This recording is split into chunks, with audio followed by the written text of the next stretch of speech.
Hello again. This is Pastor Carolyn with Let's Go Bible. And you can contact me if you want to.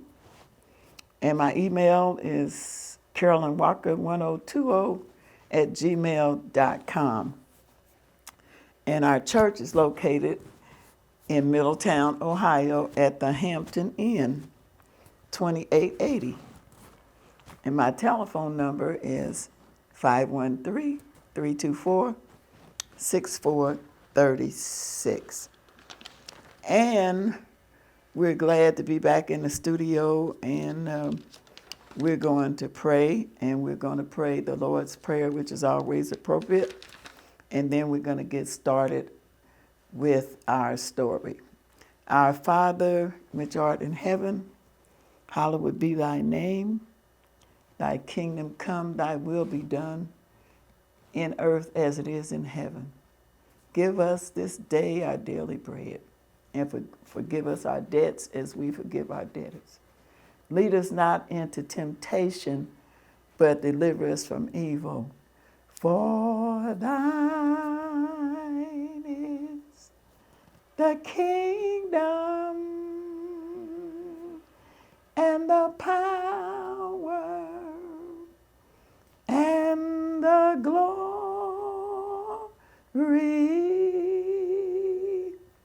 forever.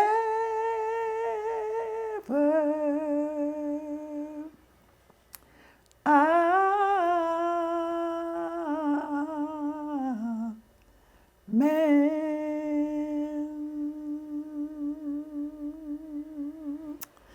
Amen. So we thank the Lord for his goodness and his mercy unto us, and that we have another opportunity to be in the studio and to say a word for you. And we definitely want to thank everyone that has listened to us over these few months. We also want to thank Waycross for allowing us to have this studio time. And we also want to thank the people that attended my 80th birthday celebration. It was wonderful, it was marvelous, and I'm grateful to everyone that came. Now, that being said, we're going to try to pick up from the last session we had about our life story. And I don't know right now where I left off, but I'm pretty sure it had something to do with me being married and moving to Middletown, Ohio with my husband, Bobby Walker. But anyway, if I don't start in the right place, just forgive me for right now, because it's so many things that cross your mind when you're telling your life story. And just want to say that if it was not for Jesus Christ in my life, I probably wouldn't be sitting here today. But because God has always had his hand on me, and he has helped me through all my trials and troubles, even to this point. And I do want to say, I want to give some credit to my mentors. I know I talked about some of the people that helped me along the way, but there are a lot of mentors, and I know I can't call all of their names, but just for some, my foster mother, Mary Lively, my foster father, Lee Lively, to my foster sisters, Melva Dixon, Olivia Morris, Luvinia, Purvine, Evelyn Alford, and Granny. These were the women in my life as growing up. And my biological sisters, Mary, Lois, Joanne, they were my biological sisters, and Also, James and Robert are my biological brothers. Well, most of my biological family are all gone. I have nieces and nephews, but for as siblings, I only have two that are alive. And I want to thank the Lord. They're two brothers. I want to thank the Lord also for them. And moving forward, I want to thank the Lord. When I came to Ohio, some of my mentors was Mildred Wise, Pearl Hawkins, Dr. Robert Hawkins, Olivia Jackson, Pearl Maxberry,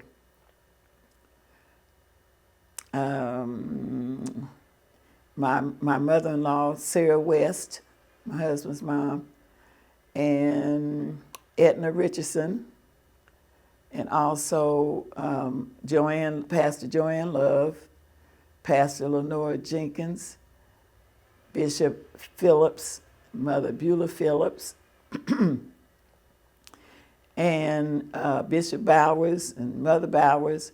And I really can just go on and on and on. But these are just a few people that helped me through passages of where I am now. Deborah Stiles, Bishop Thomas Jones and his wife. And like I said, the list can go on, but I won't belabor you with all of these names, but I did want to just mention some of them because I do appreciate how they helped me in my life. And I just want to say that in 1993, we lived in Middletown on Kuntz Avenue. And there was an electrical fire. So if anybody's ever had a fire, you know how devastating it is. But it was like the Lord had me prepared for that fire, because I have dreams and I have a lot of visions. And sometimes you can't tell people a lot of that because they think you're weird. But anyway, the Lord had warned me before the fire happened. It was October the 3rd, and it was like a nice, kind of warm night. Not hot, but kind of warm for October. And what had happened was my oldest son used to DJ at the Elks in Middletown. So he would come home late, and my foster sister Joanne and I, we were on the porch. We had just came from church or whatever, so we're standing on the porch, and I'm thinking, girl, it's kind of hot. And no, we were in the house, excuse me. First we were in the house. And then I said, it's kind of hot out here. Let's go stand on the porch and talk on the porch or whatever. And so we did, not knowing that at that particular time, the fire was going on in the walls of the house. It was an electrical fire. It was hot. Didn't know something like that was going on. And so we went on through the night. We went to bed and whatever. But the next morning when we woke up, my husband did what they did. It was on a Saturday, so everybody was kind of scattered around. And I'm thinking, this is a good opportunity for me.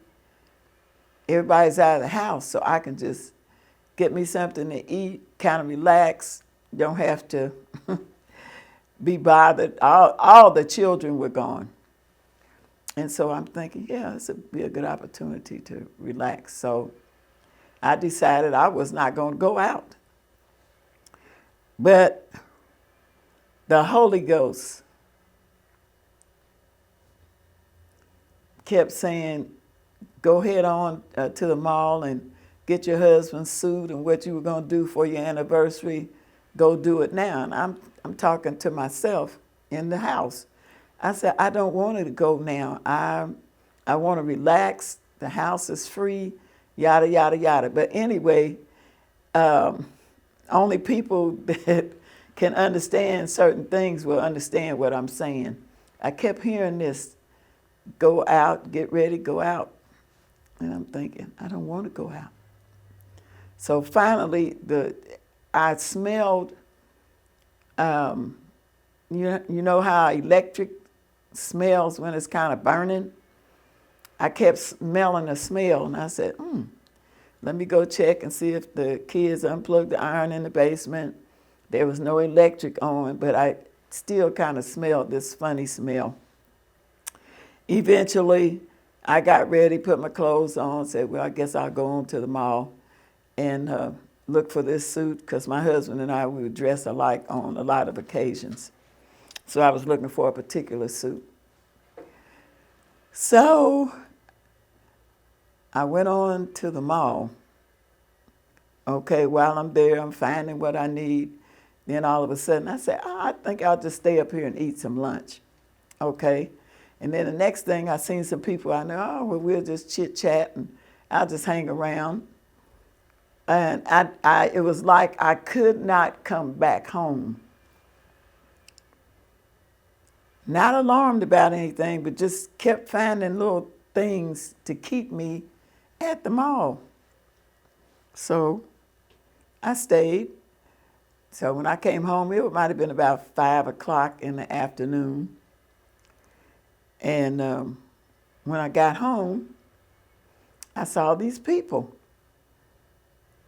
It was Joanne and Betty and Nita and all of them and Phyllis, some friends of mine. I said, oh, Lord, my husband's probably trying to have me a party, and I don't want a party, because he was good for those kind of things. And I'm still looking at them, but they didn't look right.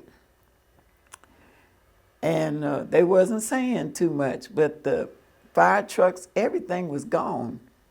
The house looked perfectly all right to me. So as I talked, and I said, what's going on? Then my husband came. I was still sitting in the car, and he came up to the window. He said, Carolyn. I said, yeah. And the way he said it and the way he looked, I thought maybe something's happened to one of the children. So I started naming everybody. Is this one okay? That one okay? Everybody's okay? Yeah. I said, well, what's wrong with you? Carolyn, the house burned up. I said, what? He said, we had a house fire. I said, oh, we did? I'm thinking, well, the house looks okay to me. He said, but you haven't seen it yet. Oh, I said, oh, Lord. Went in the back door, and the house looked like a haunted house on the inside. It was gutted on the inside. Water, they had did the water everywhere, and it was just an eternal mess. And then that smell was something you can't hardly get past. But anyway, long story short, it was an experience. And my husband said to me, well, Carolyn, all of your things are burned up. I said, what things? Your furs, your clothes, your hats, your shoes. I said, Bobby, you really don't know me, do you? I said, all of my children and you are fine. Forget all that's stuff. We can get some more stuff, furniture now. That didn't bother me. And when I said that to him, that made him feel better, that I wasn't in distress about things, because you can get another house. And I'm telling that story to say that even in tragedies, God has a way for you to get messages. During that situation, he said, like things, but love people. Like things, but love people, because people, believe me, are the only thing that can go to heaven with you. Things can't go. But if I teach you about Jesus, if I help you to know what the plan of salvation is, and you change and get saved and live for the Lord, we're going to heaven together. So I didn't even know I felt that way. You never know how you're going to feel until tragedy strikes. And when it strikes, that's when you know what you're really going to do. Because to say, oh, I wouldn't do this and I wouldn't do that, you don't know what you'll do until the opportunity presents itself. I was kind of proud of myself that I genuinely felt that way. And that the church that we were going to at that time was in Dayton, Bishop John Thomas Jones, Bethesda Temple. And I think God let that happen at that particular time while I was in that fellowship with those saints. They were marvelous. They were marvelous. They were, the pastor, his wife, all the saints. They supported us until we got our insurance money. When we got our insurance money, of course, you know, you're going to do something for the church and like that. But the love they showed our family, it was incredible. I will never forget them, never. So that's just a little story of some of the things that happened along the way. Now, my life has not been all bad. And it hasn't been all good. It's been a little of this and that. But I can say that my good days outweigh my bad days. And I cannot just sit up and complain about this, that, and the other. And I would like to say to the mothers, Mother's Day just passed. And I can say, even my biological mother, the Lord let her bring me to the point of what she was able to do. And then he put me in the hands of a foster mother.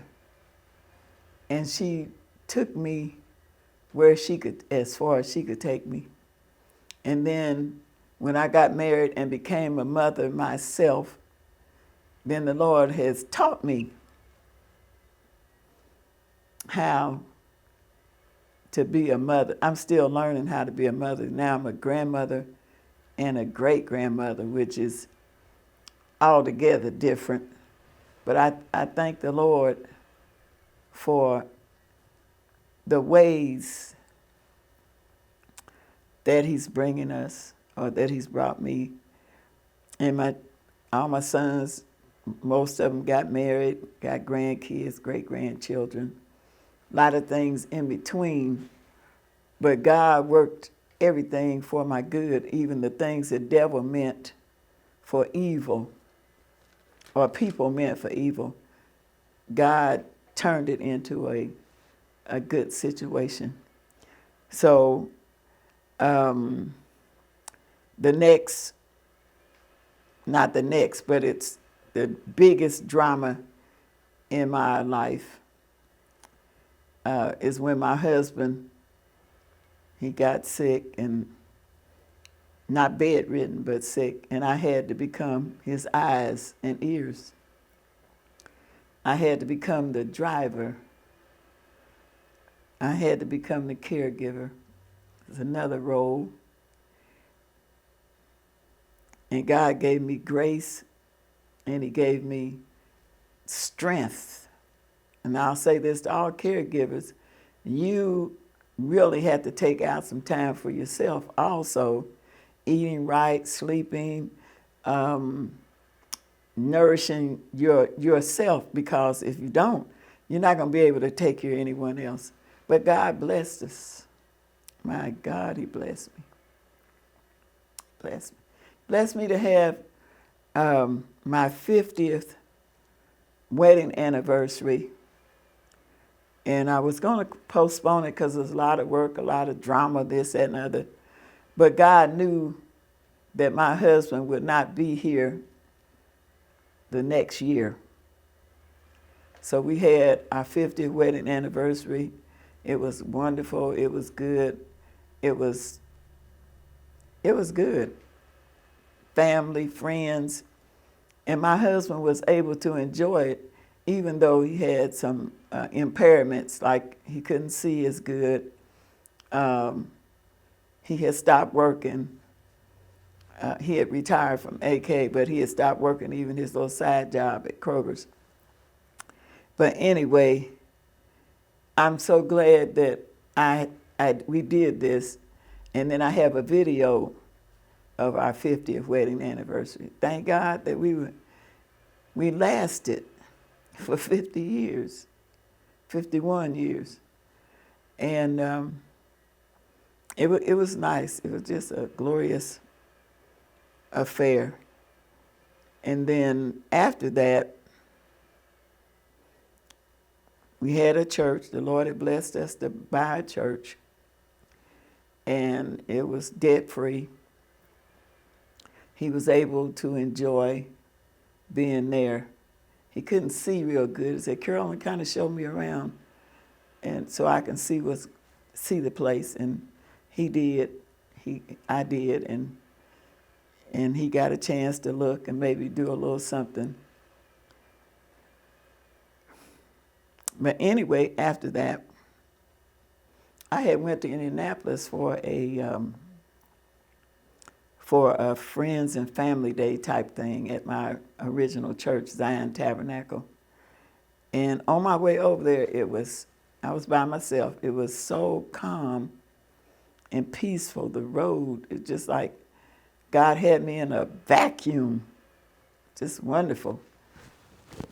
And then the service was wonderful. So I had left one of my sons that lived with me at the time, Britt, and I left him with his dad and, told him about the medication, this, that, and other. So anyway, he was there with him, but I stayed overnight. That was on a Sunday. So I came back that Monday. That Monday we had a doctor's appointment for my husband. So I said, Bobby, we got a doctor's appointment, and so, we got to get ready to go. And he said, I feel a little weak. And for him to admit that he was feeling weak was not what he would usually say. So I said, well, I'm going to have Bobby to go with us, so if you get kind of weak, he can kind of hold you up or whatever. So we went to the doctor, and we're sitting there talking, and Bobby being a Middletonian, different people that came in, he knew them, and they're talking about Armco or whatever. And Bobby was sitting out in the truck. So I would go from the doctor's office in the lobby to the truck to make sure Bobby was all right and he wasn't having a seizure or anything. And I did that, and Dr. Herbert's office took so long to wait on him. He said, Carolyn, I am ready to leave. I said, well, we can't really leave now because you have an appointment and he's going to get you. So anyway, we waited. And then he said, it's dark in here. He said, it looks dark to me. I said, oh, okay. But you'll be all right, because I said, did you take your eye medicine? No. And I'm thinking, that wasn't anything to really be alarmed about because he had glaucoma. So we still talking and chatting with everybody that's coming in and going out. So then he says, I feel like I need to go to the bathroom. I said, well, Bobby, you have that bag on, and maybe your the infection and stuff is going away and you feel the urge, like a normal urge. And he said, okay, so we sat there about almost 2 hours waiting on his appointment. So I went out. I said, well, look, I'm going out here and check on Bobby, little Bobby. And so I went out and checked on him. And when I come back in, they had him inside the examining room, where they take your weight and do all that. So they had him there, and the nurse had him on the scales. And she said, Mr. Bobby, what are you doing? Well, he was collapsing. She collapsed the weight, the scales, everything. And that was another test that I really wasn't ready for. And then the doctor came in. They were working with him and trying to get him to breathe and whatever else. But I felt I said, I was praying, Lord, work a miracle. I don't know how you're going to work it, but work some kind of miracle here.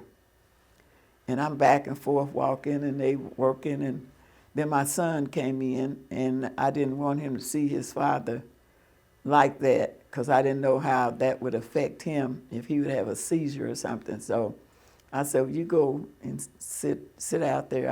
I'm coming. And I called my son from Cincinnati, and I said, I'm on my way to the hospital. Your daddy collapsed in the doctor's office. Well, that just turned everything upside down. You have to call people, relatives. They had to come from out of town. The kids wanted to see their dad, and they were rushing me at the hospital. Well, ma'am, we're going to have to, I said, he can stay here until his children get here. So they came from Lexington, they came from Dayton, they came, sisters and brothers, they came from all over. That was another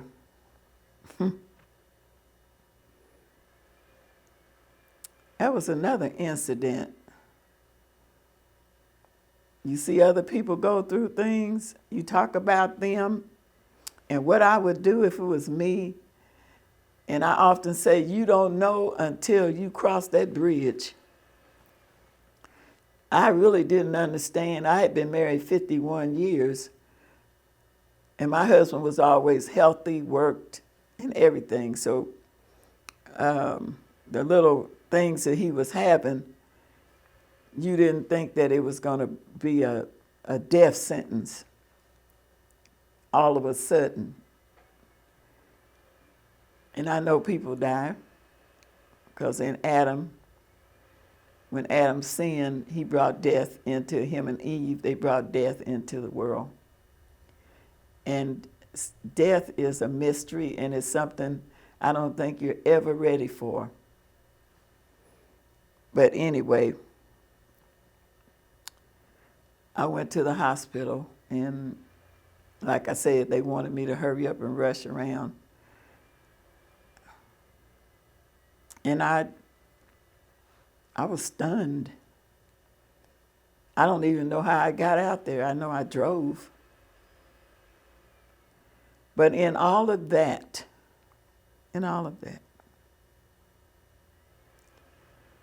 God kept me. All of that. He kept our family through the funeral and everything. But he comforted me. I never knew what St. John 14 chapter, what it really meant when he said, I'll send you another comforter. And he comforted me. I couldn't even explain. I cried. I didn't fall apart per se on the outside, but I did on the inside. But I felt the comforter, which is Jesus Christ, my Lord. And I think I'm gonna leave it right there on this note that whatever you're going through, and that's not all of my life, it's not everything. I can't just, it would be from here to next year telling you all the little things that happen. These are just a few things to encourage you, to let you know. I haven't been through as much as some people I know. But in the things that I have been through, all I can point you to is Jesus. Did I understand them all? No. Do I understand it all now? No. But I know whom I can trust and lean on.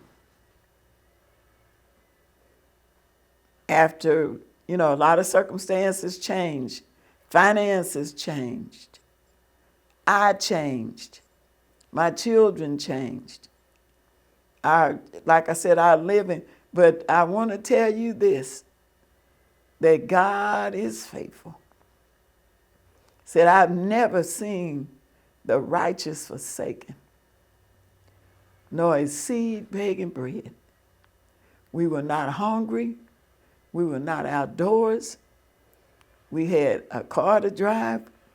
We had food, even though they took most of my husband's income.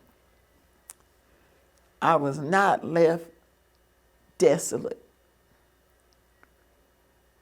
And I just want to encourage whoever wants to listen to this, that Jesus will be your source. My husband was my husband, and he provided for us, but he was not my source. The fire in the house burning up and all that,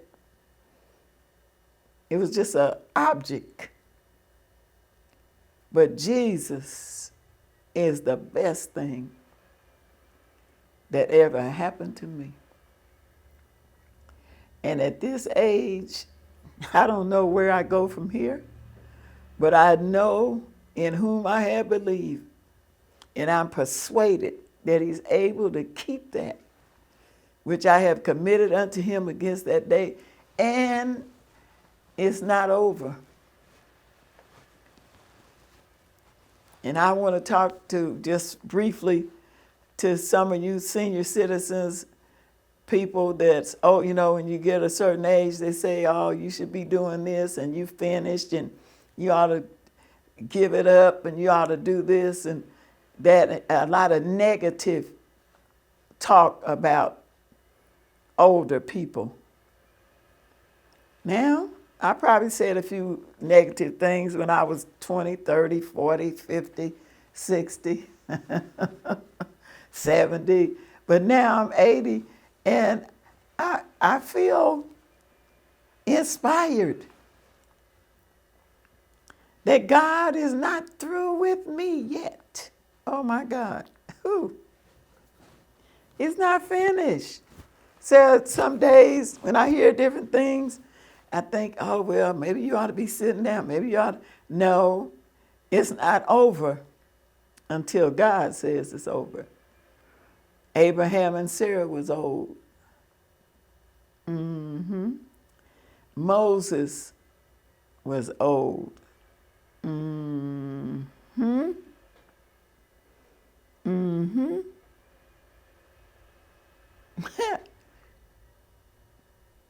There are a lot of things that happened when people were older. Elizabeth and Zacharias, they were old. But if God has a purpose for you, being older doesn't stop his purpose. And throw this in for the young people. Because you're young, God has a purpose for your life, and he can use you when you're young. He used Joseph. He used David. And one thing I like about the Bible is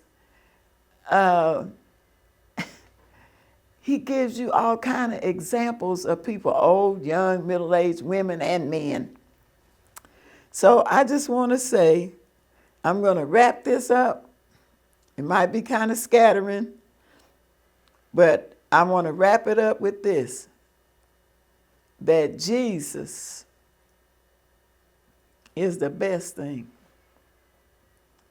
that ever happened to me when I was young, and now I'm old, but I never seen the righteous forsaken, nor his seed begging bread. And I just want to thank you. This is just a few things, and maybe sometime if somebody wants to hear more in detail, they can call me or come and see me, and I can tell them some other things. But I just want to tell you this, that I thank God for my life. And I thank God for all the people that were involved in my life. And I want you to be encouraged to know that if he did it for me, he'll do it for you. And I'm going to say, I think I'm about over my time, and I'm thinking I'm going to say goodbye for now. And may God bless you and keep you, and make his face shine upon you, and be gracious unto you. May the Lord lift up his countenance upon you and give you peace. Shalom. God bless you. Till the next time. Thank you for your time.